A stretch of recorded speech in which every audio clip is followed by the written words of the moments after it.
back and, gave me what I wanted for a payment and an interest rate. And I wasn't aware of was in Arizona, you can buy a car and take it home that day. Sure. In Massachusetts, where I'm from, you can't walk into a dealership and say, I like that car, I want it, and then you drive it home. It takes a couple of days. It has to be registered and insured, and you have to go do all the paperwork with the bank, and the interest rate doesn't change. Everything stays the same, Hey. So I wasn't used to that, buying a vehicle and being able to take it home that day. Okay. Rebecca, let me ask you a question. In Massachusetts, in the state that you're from, when you when you sign the contract agreeing to the interest rate and the monthly payments and everything like that, does that contract always have the name of the bank printed on it? Always. So the name of the bank that you were approved through is on the contract, along with the interest rate and the payment on the paperwork. I forget what it's called.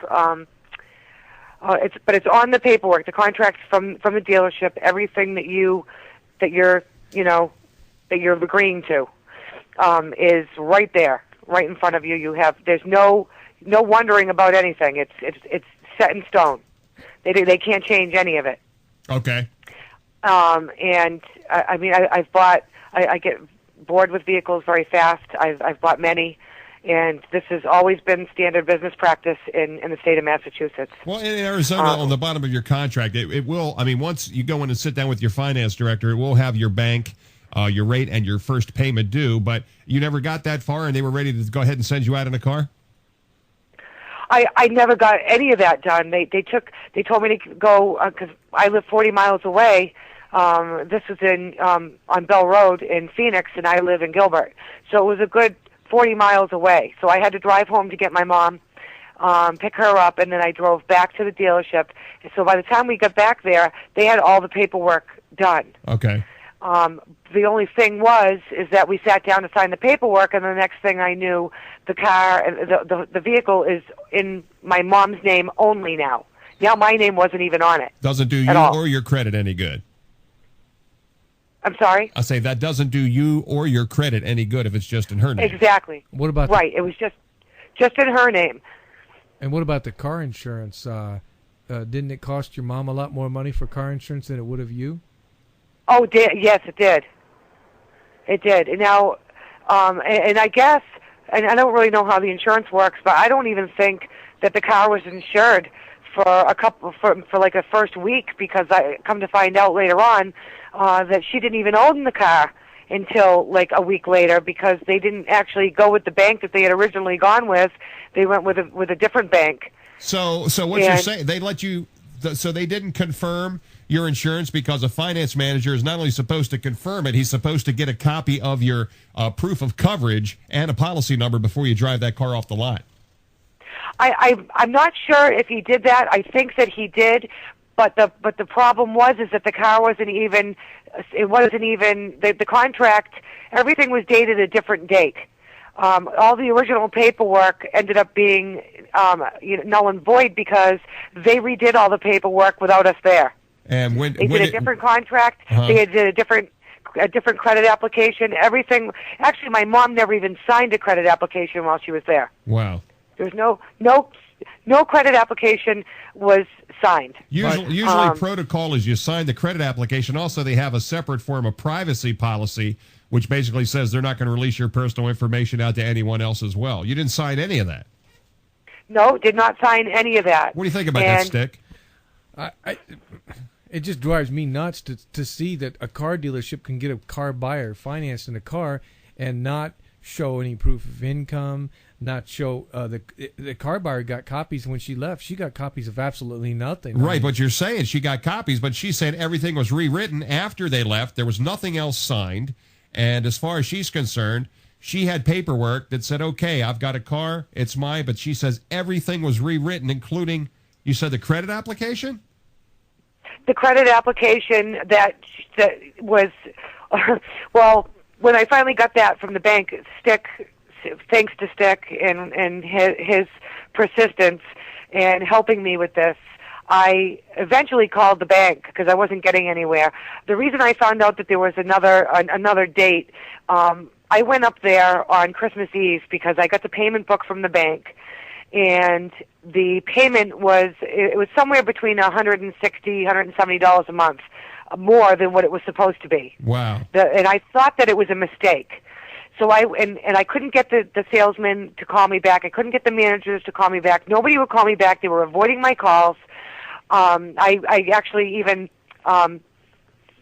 made my call so that it was private, so that they didn't know that, so that the salesman didn't know it was me calling. He actually answered the phone and then he pretended that he didn't know who I was. So Rebecca, and then he hung up on me. Rebecca, let me ask you a question. When you called the bank, and what bank was this?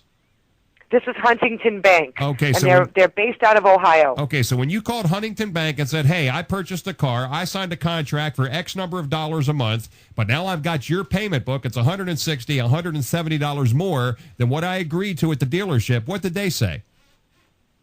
They told me that they had a contract from the dealership that was dated the 25th of November.